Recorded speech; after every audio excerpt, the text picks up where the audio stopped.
A brick thrown through a YouTuber's window. A stranger arrested for arriving at the home of Shanann Watts' parents with a knife, gloves, and a Bible. A big, groundbreaking new lawsuit against a so-called evil true crime YouTuber. This is the story of Shanann Watts' family versus the evil YouTuber.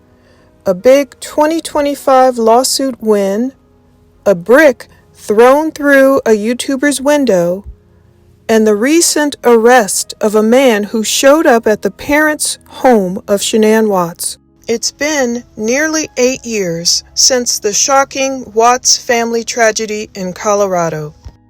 But Shanann's mother spoke to the Daily Mail on Sunday, March 30th, 2025, revealing stories involving the family's fight against a true crime YouTuber, plus the fight they've endured with a scary stranger showing up at their home.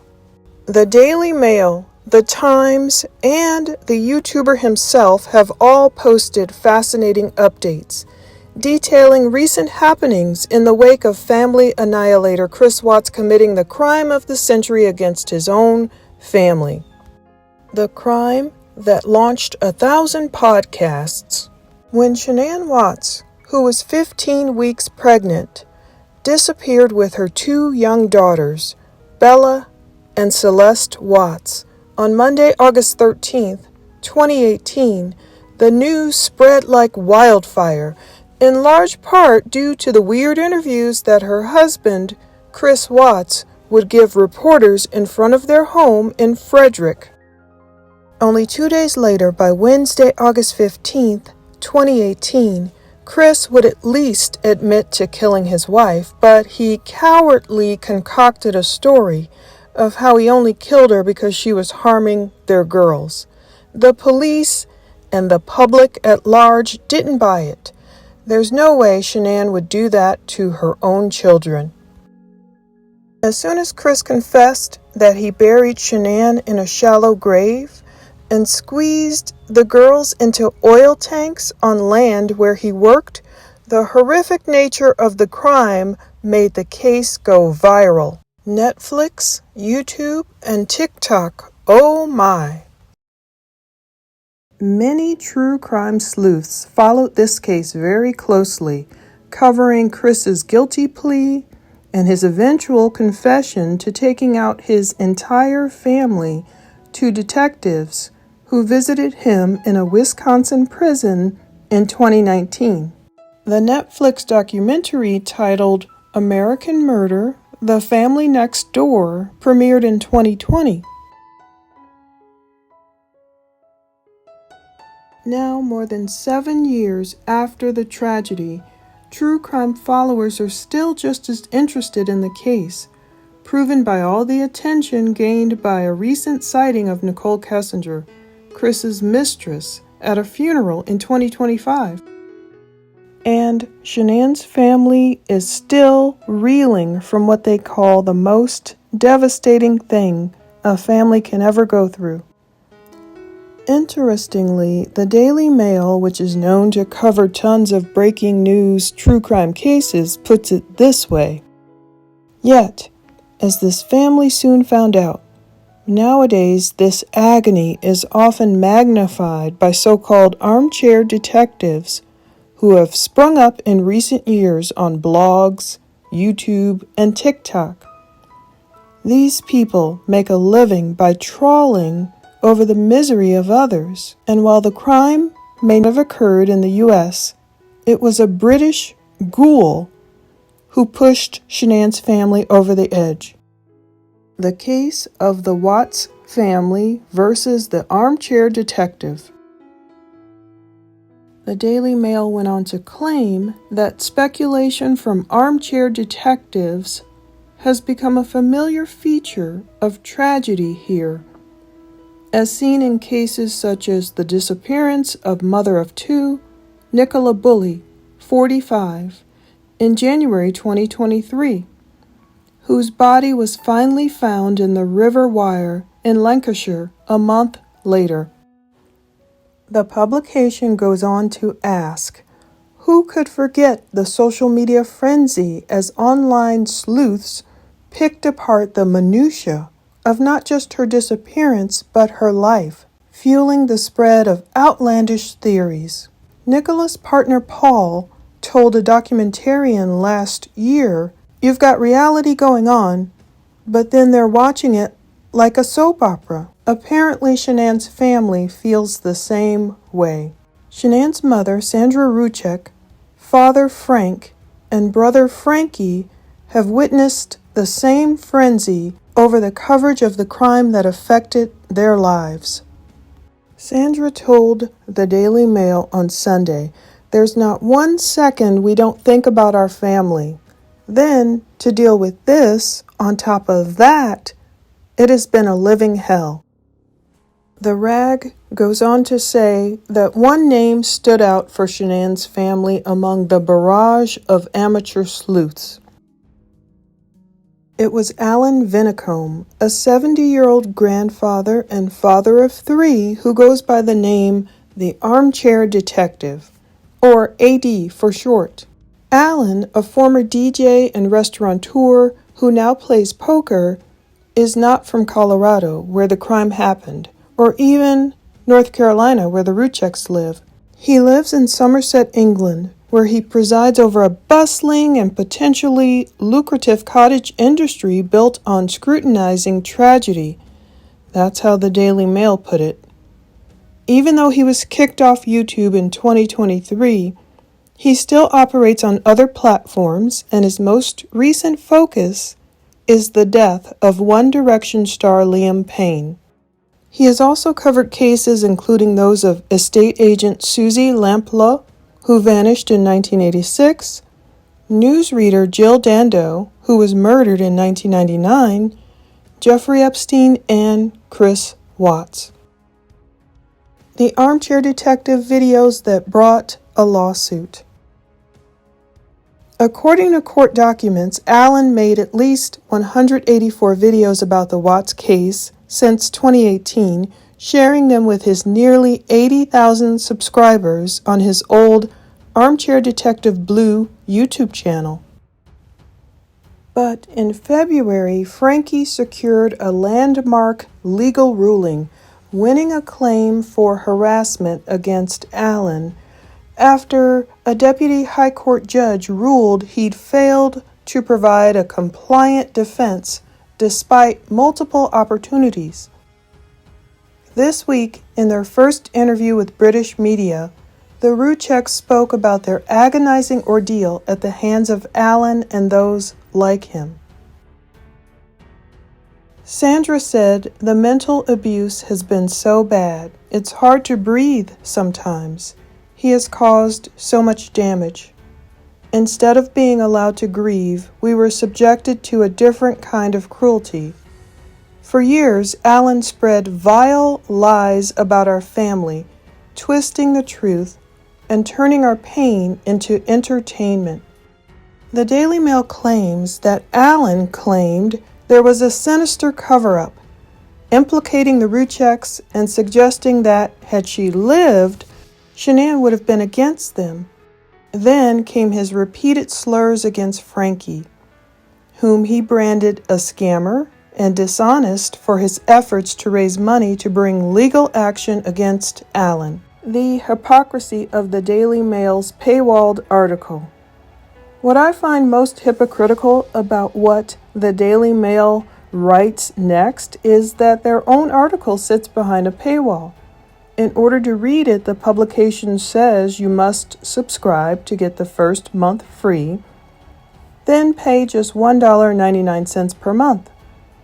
Now, there's nothing wrong with paywalls in my opinion, but within this paywalled story, the Daily Mail writes, "What hurts most is the fact that such entertainment is a money spinner. Social media sleuths are often called tragedy pimps, as YouTube can be very lucrative thanks to advertising revenue. Money can also be made on Patreon, the subscription site on which followers can still join Alan's study group.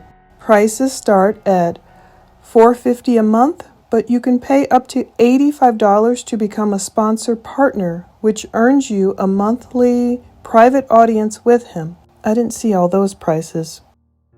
The Daily Mail calls Sandra a deeply religious woman when pointing to Sandra's own words about Alan, when she insists, quote, "I always said you did this for your own greed. It wasn't that you cared about my family.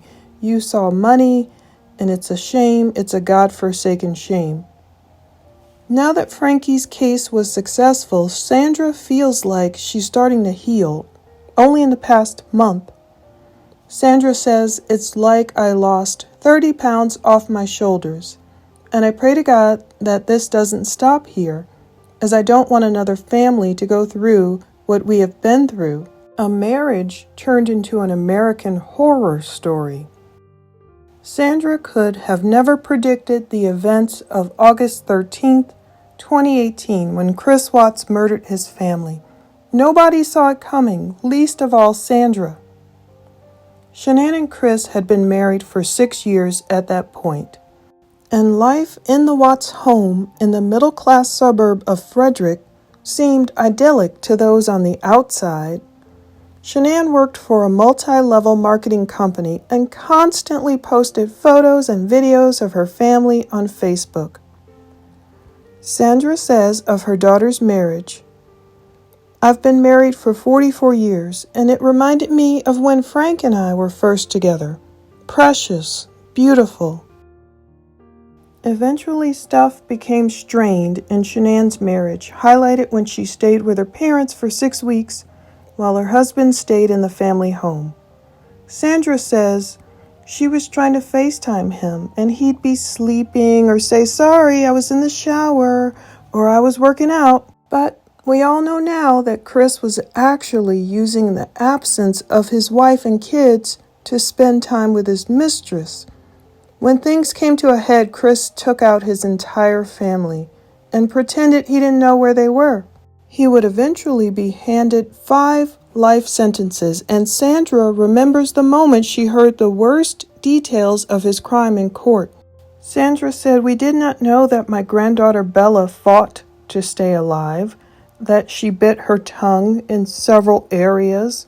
We did not know that he had to cram them down and dislocate their arms to get them to fit in an 8-inch hole. I lost half my family. I waited my whole life to be a grandmother, and they were all taken so fast and for no reason." That is what the Daily Mail says makes any suggestion that she has played the victim card, one of Alan's throwaway barbs, so vile. The armchair detective amps up. The killing sparked a media frenzy. When the Rucheks flew to Colorado, they faced a melee of paparazzi and YouTubers. Others shared their views from overseas.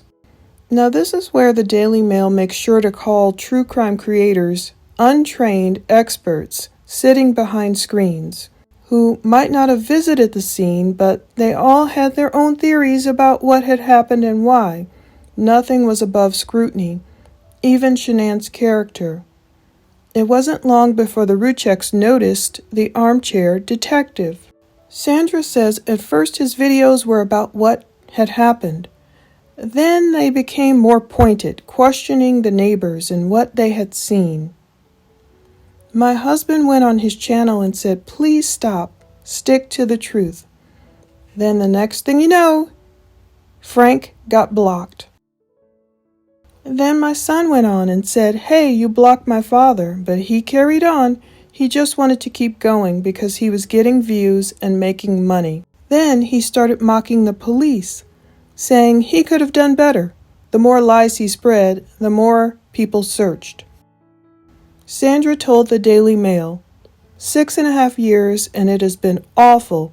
People camping at your door, flying drones over your house, showing people your car license plate, your driveway, putting your life in jeopardy. Sandra knows Alan is just one among many, but she says he fueled the flames. Alan has also written a book about Chris Watts' case called The Shadow Man. I saw what law enforcement didn't see. The lawsuit. Shanann's brother Frankie, who lives with his parents, Sandra and Frank, raised more than £60,000 from an online crowd justice campaign to sue Allen for harassment and defamation at the High Court in London. In Frankie's particulars of claim filed at the High Court against Allen, he highlights a video from 2021 titled Chris Watts, What Have We Learned in 3 Years?, in which the armchair detective suggests that Frankie is, quote, protecting the mistress and concealing information regarding the murder. Allen adds that if Shanann was alive, she would not be in the same corner as her family. According to the Times, Judge Susie Allegri said Allen was given a final chance to file a defense, but instead provided a mishmash of legal wording and vague assertions of unspecified evidence or alternative facts. She ruled in favor of Ruchek and struck out the YouTuber's defense and a counterclaim for harassment. Compensation will be decided at a later date. Sandra despaired. Hailing from Aberdeen, North Carolina, she told the Times, "He accused us of terrible things, blamed Shanann for her own death, and encouraged his followers to harass and threaten us. Instead of mourning, we were forced to live in fear, constantly defending ourselves against people who had never met us, but believed his lies." She says people wanted more answers. They thought it had been too fast. They couldn't believe Chris had done this all by himself, but he did, and we knew that from day one. But people just had to get on this bandwagon, spreading lies and rumors for views and money. Now, I do find this part interesting because according to Dr. Phil, Sandra pointedly told him she thought the mistress was involved. Anyone can listen to Dr. Phil's 3rd episode of his podcast, titled The Devil Beside Me, the Chris Watts story, wherein Dr. Phil said Sandra was pointing fingers at Kessinger as well. According to Nicole, she was not aware that this was an affair, or that she was the mistress, that she was the other woman. She says she thought she was dating a guy who was in the midst of a mostly amicable divorce. Once news of Shanann's disappearance spread, Nicole had gone to police of her own free will to speak to them about her involvement with Chris. But was she a hero in this story? Or is it possible, like Shannan's parents believe to this day, that she tried to help Chris, and when it all started coming unraveled, when it all started hitting the wall, she got scared and bailed? Was she actually helping him and got cold feet and decided, save yourself, girl? She was never arrested or charged. However, is there more than meets the eye with Nicole? Sure, she had been helping police. It seemed like she was on their side and not her lovers. She had told them all about Chris and Shannan's many issues. She told them Chris had confided in her that he was no longer in love. She said he talked about living alone. She basically handed them his motive on a silver platter. Now, in that old episode, Dr. Phil says, and I quote, "Is it possible, like Shanann's parents believe to this day, that she tried to help Chris, and when it all started coming unraveled, when it all started hitting the wall, she got scared and bailed?" So it wasn't just wayward YouTubers pointing fingers at Nicole. We were relying on folks like Dr. Phil, who literally sat down with the Watts family to bring us their true feelings. But Sandra continued, saying other YouTubers saw what Vinicombe was doing and mimicked it. And then it got worse. There was an outpouring of love on the internet, but you've got 20% that's just pure evil. I had people say evil things about my daughter and grandchildren, just the most hateful things. A stranger shows up at Sandra's house.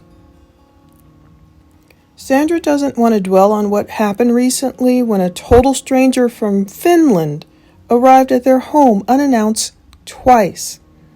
The second time, when police were called, they found he had a knife with a 14-inch blade, a Bible, and a pair of rubber gloves.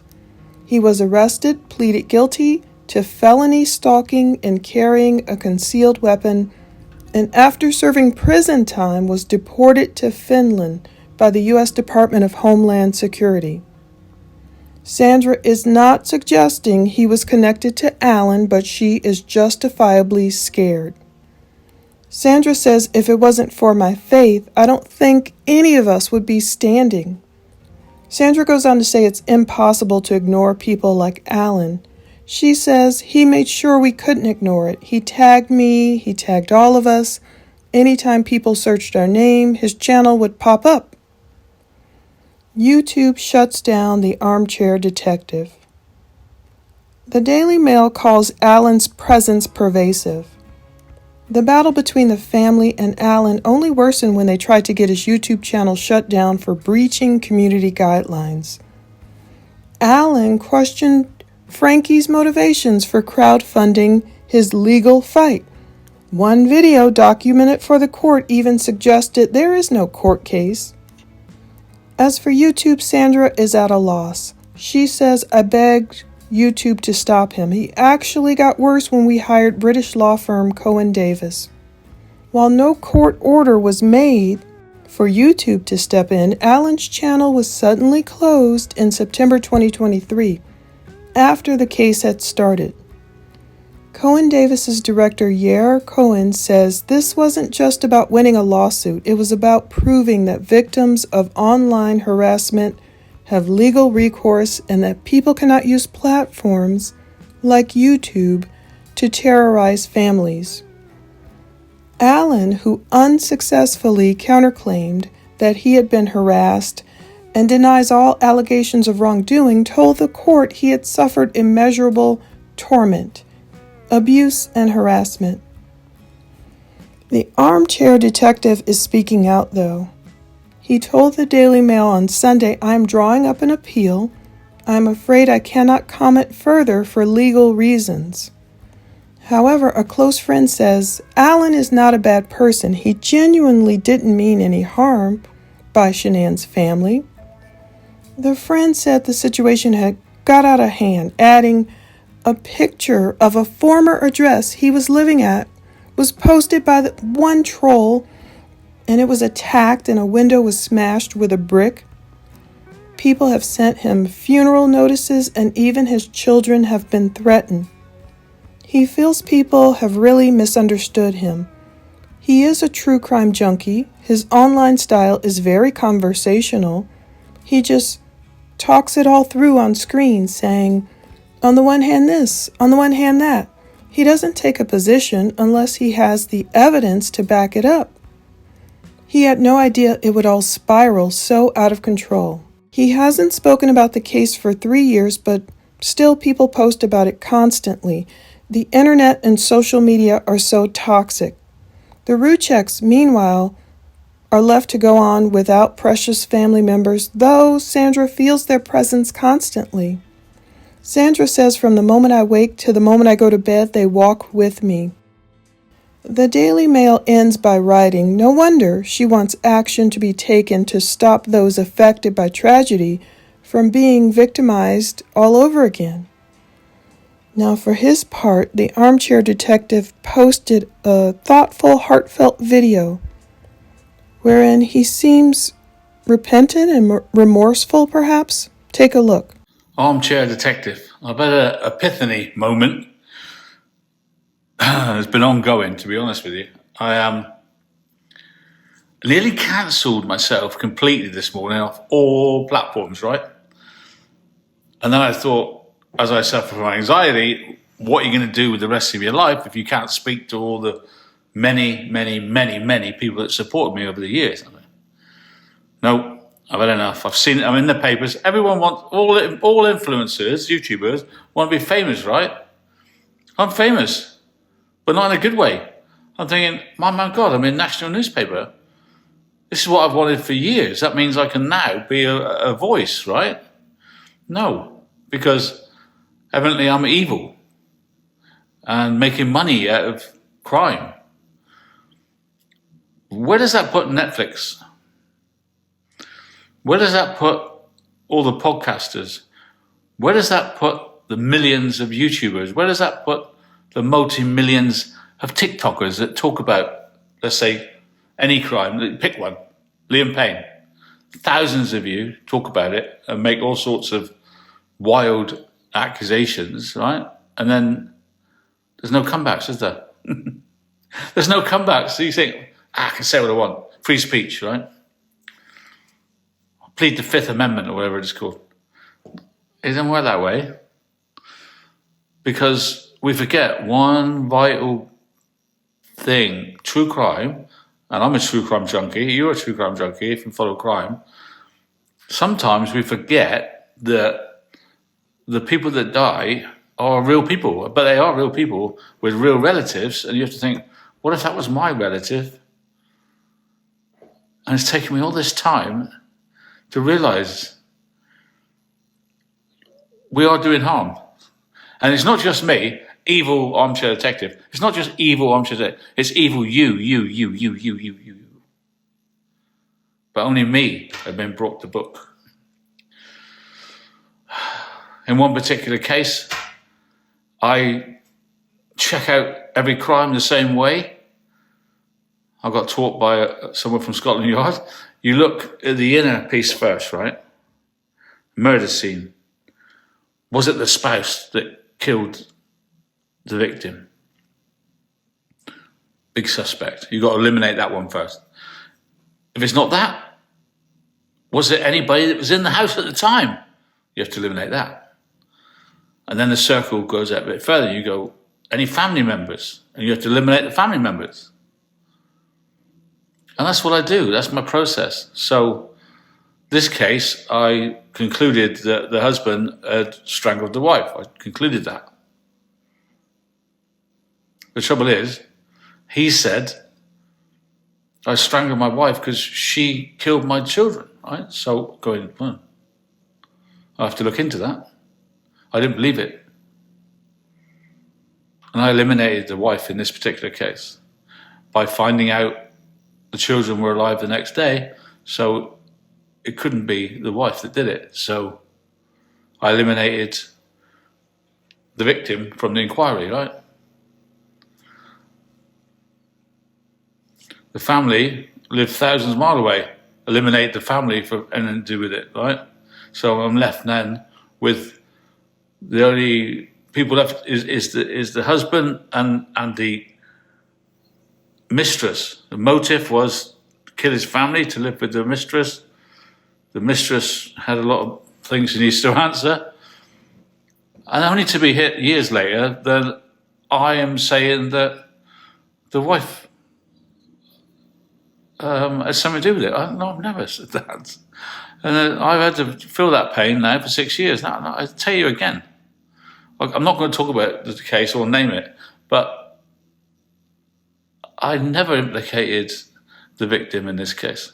But it's come around now in the papers that I'm evil and I implicated the victim. I never did. It doesn't matter what you think, that's what's being said. So, and that's very sad, which allowed me this morning to go, I'm coming off of YouTube, I'm coming off everything, I'm not ever going to talk, I'm going to disappear into the ether. I know someone said to me, well, bad publicity just makes you more famous. But I don't want bad publicity to make me famous. I want to do good. I want to do good. And I've come to the realization that I have to talk about other stuff. So from now on, I'm going to be talking about cancel culture and trying to help other people like you who love true crime to somehow do true crime without getting in trouble, without being cancelled. Hundreds of my friends have been cancelled on YouTube who do true crime. And it's getting harder and harder and harder and harder to say anything. Believe me, I know. I ended up with 50 troll channels hating me. And I sort of understand why now. Because re-traumatization. of victims. So we're fascinated with serial killers, Ted Bundy, right? They're the biggest names, aren't they? Because they're the worst depths of humanity. Serial killers are. And do you know why they are? Because we can't figure them out. You might even say Ted Bundy's a reasonable bloke, and then what he's done, like, I can't figure him out. Now, because of Netflix, everything's booming, isn't it? Podcast, Netflix, true crime series. No one wants. It used to be non-true crime, didn't it? Novels. No one's interested in novels. They want true crime. They want the inside story. They want the worst crimes in history. The media glorifies it. Believe it or not, they do. And this leads to the traumatization of the victims' families. I get that now. And I'm so sorry for anybody I've hurt over the years. I didn't realize until I really thought about it, by being trolled myself and thinking, I don't recognize what they're saying about me, made me think, well, family's got it 100 times worse than me. So I apologize to any family that I've hurt over the years. I won't be talking about true crime again. I very nearly deleted my whole channel, but I couldn't work out how to do it. So now I've got to delete all my videos one by one. And TikTok, you can't delete your videos. As a group, you've got to go one, which I'm going to do throughout the day today. So trying to. And the future for me is just talking to you and trying to help you. Maybe I can help people understand that I know you want to talk about crime. I don't know how you're going to do it in the future because they're going to get cancelled. And I understand why. There's even like memorabilia for murders now. I remember Garcia, the clown guy, right? He did art. This pieces of art now bring in $200,000. Why? Because he's infamous. How can his artwork be now worth $200,000 because of what we know he did? It should be worthless, right? So there's people buying a mass murderer's art and putting it on the wall. What do you think the families think of that? What do you think the loved ones think about that? That murderers, the person that murdered their family, has been fawned over by the public. Losing your loved one, and then you're hearing all the gruesome details of the murder from a podcast, right? Which could actually be the policeman that did it, or the DA that did it, hint, hint. And all the pain and suffering comes back. And then that pain and suffering is exploited for profit. Are you, TikTokers, turning someone's personal tragedy into money and fascination for others? Because I was, without even realizing it. So I'm here to help. I'm going to help from now on, that sort of stuff. That's my redemption, I suppose, is to warn you of the pitfalls of what can happen. You are consumers of true crime. You love Netflix. You love all this. But they're real families. What if it's your brother or sister? Real people's lives affected forever by these crimes. I'm changed. Epiphany moment. And you people hypocritical saying, oh, terrible man, armchair detective, exploiting a murder case. I've seen you all do it. Just I was chosen as the example. Learn from me, the armchair detective. It's not worth it. Take up knitting. What do you think? I will end this video with Hebrews 2:11. Both Jesus, who sanctifies, and those who are sanctified, that is, spiritually transformed, made holy, and set apart for God's purpose, are all from one Father. For this reason he is not ashamed to call them brothers and sisters. Thank you for watching.